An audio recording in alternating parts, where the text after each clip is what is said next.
खास बातचीत करने के लिए जुड़ गए हैं प्रदेश कांग्रेस कमेटी के स्टेट सेक्रेटरी और साथ ही साथ माइनॉरिटी के स्टेट कोऑर्डिनेटर और खुद भी ये माइनॉरिटी से ही ताल्लुक़ रखते हैं माइकल वजीर मेरे साथ है। इनसे बातचीत करते हैं कि कांग्रेस की अगर हम बात करें तो कांग्रेस ने किस तरीके से जो है माइनॉरिटीज़ के अपलिफ्टमेंट के लिए क्या कुछ काम जो है कांग्रेस ने किया है। इनसे बातचीत करते हैं। माइकल जी, सबसे पहले आपसे जानना चाहेंगे, अगर हम कांग्रेस पार्टी की बात करें तो जिस तरीके से अभी दौर चल रहा है इलेक्शंस का, तो हर एक पार्टी जो है वर्कर सामने आ रही है और हर जो वर्ग उनके साथ जुड़ा है वो इसी चीज़ पे फोकस कर रहा है कि इस पार्टी ने हमारे लिए क्या कुछ काम जो है वो किए हैं।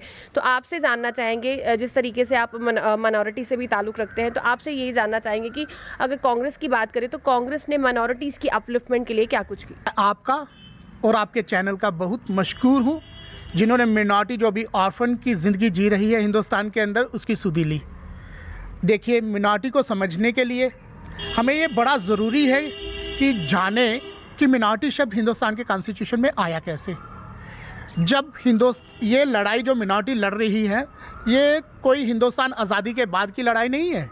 ये हिंदुस्तान की लड़ाई 1906 में जब मुस्लिम लीग का संगठन हुआ, ये इसी सोच के साथ हुआ था कि मिनॉरिटीज़ के राइट जो उस वक्त दबाए जा रहे थे, उनको अपने हक दिलाने के लिए 1925 के अंदर जैसे हिंदू महासभा का संगठन हुआ, 1906 में मुस्लिम लीग का संगठन हुआ, ऐसे बहुत और जो मिनॉरिटीज़ थे उनका संगठन होता रहा, इसलिए कि वो अपनी मिनॉरिटी को सुरक्षित रखे।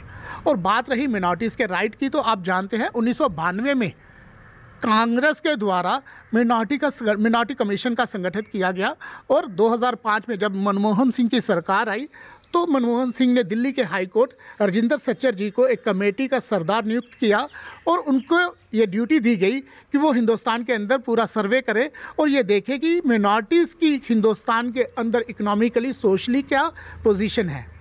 जब उन्होंने सर्वे किया तो उन्होंने पाया कि हिंदुस्तान के अंदर आज़ादी के इतने सालों के बाद भी जो मिनॉरिटीज़ है उनकी हालत अच्छी नहीं है। और प्रधानमंत्री श्री मनमोहन सिंह ने एक बहुत अच्छा काम किया। उन्होंने 15 सूत्री प्रोग्राम मिनॉरिटीज़ के लिए बनाए, जिसमें खास जो एक एजुकेशन था, एक एम्प्लॉयमेंट था और एक कम्युनल हार्मनी था। और आप जानते हैं ये तीनों चीज़ें आज मिनॉरिटी के पास से छीनी जा रही हैं। हमारा एक स्कॉलरशिप था, शायद आप नहीं जानते, कि जो पढ़ने वाले बच्चे थे, चाहे हिंदुस्तान के अंदर पढ़े चाहे बाहर पढ़े, उनके लिए एक स्पेशल स्कॉलरशिप रखा था एक पर्सन के ऊपर। और जैसे बजट हिंदुस्तान का जो बजट आया तो निर्मला सीतारमण ने उस बजट में मिनॉरिटीज़ के लिए जो स्कॉलरशिप था उसमें इतनी कटौती की कि आज जो हमारे स्कॉलरशिप है वो आज हमें नहीं मिल रहे। उस कारण से जो बड़े सारे बच्चे जो मतलब बाहर पढ़ना चाहते थे उनको पढ़ाई के अंदर बड़ी मुश्किलें आ रही है। और ये जो एम्प्लॉयमेंट था वो तो जानते हैं आप, मिनॉरिटी क्या, आज तो जो मेजॉरिटी है वो भी रो रहे हैं, उनको भी तो नई जॉब मिल रही। और मैं सरकार, ये जो आज प्रेजेंट सरकार है, उससे ये रिक्वेस्ट करूंगा कि आप मिनॉरिटी को एक मतलब दूसरे दर्जे की नज़र से ना देखें। हम भी एक हिंदुस्तान का हिस्सा हैं। जब हम बिजली का किराया बराबर आपके बराबर देते हैं, पानी का किराया आपके बराबर देते हैं, जो टैक्सेस आप देते हैं आप उसके बराबर टैक्स देते हैं, फिर भी आप हमसे ऐसा व्यवहार करते हैं कि हमारी कटौती होती जाएगी, तो हम किस तरह से कंधे से कंधा मिलाकर आपके साथ चलेंगे। और आपके माध्यम से मैं बड़ा शुक्रगुजार हूँ, आपने एक ऐसा प्रोग्राम बनाया जिसके द्वारा हम हिंदुस्तान को, जम्मू कश्मीर को ये बता सकें कि आज मिनॉरिटी की हालत जो है हिंदुस्तान के अंदर अच्छी नहीं है। और आप जानते हैं जो हमारे जॉन जो हमारे पंजाब के भी कॉप रह चुके हैं, उन्होंने बताया था कि हिंदुस्तान के अंदर जो मिनॉरिटी है वो आज सेफ़ नहीं है। और आज जगह जगह पे आज देखेंगे, आप चुनाव आया और आप हिंदुस्तान के प्रधानमंत्री की लैंग्वेज देखिए कि वो किस तरह से लैंग्वेज बोल रहे हैं। वो कांग्रेस के घोषणा पत्र को कह रहे हैं मुस्लिम लीग का घोषणा पत्र। क्या एक मिनॉरिटी के लिए काम करना क्या मुस्लिम लीग का काम हो गया? क्या आपने मिनॉरिटी के लोगों के लिए काम नहीं किया? इससे तो आप साफ दिखा रहे हैं कि आपने मिनॉरिटी के लोगों के लिए कुछ भी काम नहीं किया और आप मिनॉरिटीज़ को हिंदुस्तान की समझते ही नहीं। आज जब बारी आती है हिंदुस्तान के मिनॉरिटीज़ को कुछ देने के लिए तो आप आ जाते हो हिंदू मुसलमान के ऊपर। ये तो बड़ी शर्म की बात है हिंदुस्तान के प्रधानमंत्री के लिए।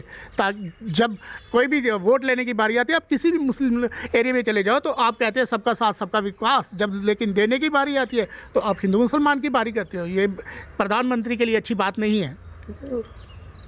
आपसे जानना चाहेंगे कि हम ये कह सकते हैं कि जिस तरीके से आपने बताया कि डॉक्टर मनमोहन सिंह ने बहुत सी ऐसी चीज़ें जो है इंट्रोड्यूस की थी, तो फिर हम ये कह सकते हैं कि कांग्रेस के टाइम में ज़्यादा फोकस जो है मिनॉरिटीज़ पे हुआ है।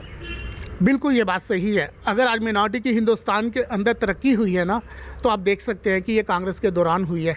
और सरकार कोई भी हो, उसको हिंदुस्तान के हर नागरिक के लिए काम करना चाहिए, चाहे वो मिनॉरिटी में हो, चाहे मेजॉरिटी में, चाहे हिंदू हो, मुस्लिम हो, सिख हो, ईसाई हो, बुद्धिस्ट हो, पारसी हो।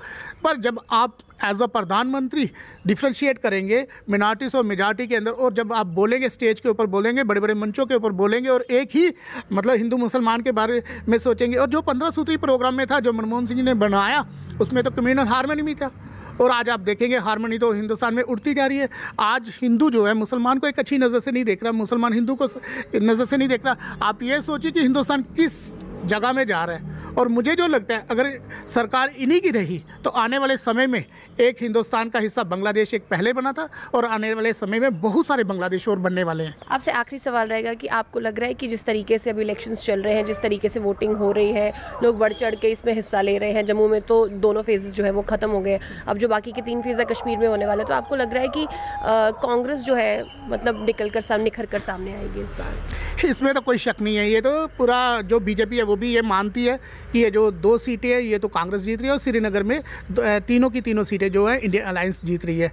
और 4 जून को जब रिजल्ट आएगा तो आप खुद ही देखेंगे कि ये जम्मू कश्मीर के अंदर नहीं, पूरे हिंदुस्तान के अंदर जो कांग्रेस का परचम है वो बुलंदियों से लहराएगा। माइकल वजीर जो कि स्टेट सेक्रेटरी है प्रदेश कांग्रेस कमेटी के, और साथ ही साथ माइनॉरिटी के स्टेट कोऑर्डिनेटर भी रह चुके हैं, जिनसे हमने बातचीत की कि कांग्रेस ने क्या कुछ जो है माइनॉरिटीज़ के लिए किया और किस तरीके का फोकस जो है कांग्रेस का माइनॉरिटीज़ को लेकर रहा है। तो इनकी क्या राय है, इन्होंने हमारे साथ जो है शेयर की है। अब आपकी क्या राय है हमारे साथ कमेंट सेक्शन में ज़रूर शेयर कीजिएगा। एंजेलिना स्टीफन, प्रभा साक्षी के लिए जम्मू से। अगर आप भी लेना चाहते हैं देश दुनिया की तमाम जानकारी तो आज ही सब्सक्राइब करें हमारे चैनल को। साथ ही नीचे दिए बेल आइकन को जरूर दबाएं ताकि हर अपडेट आप तक पहुंच सके।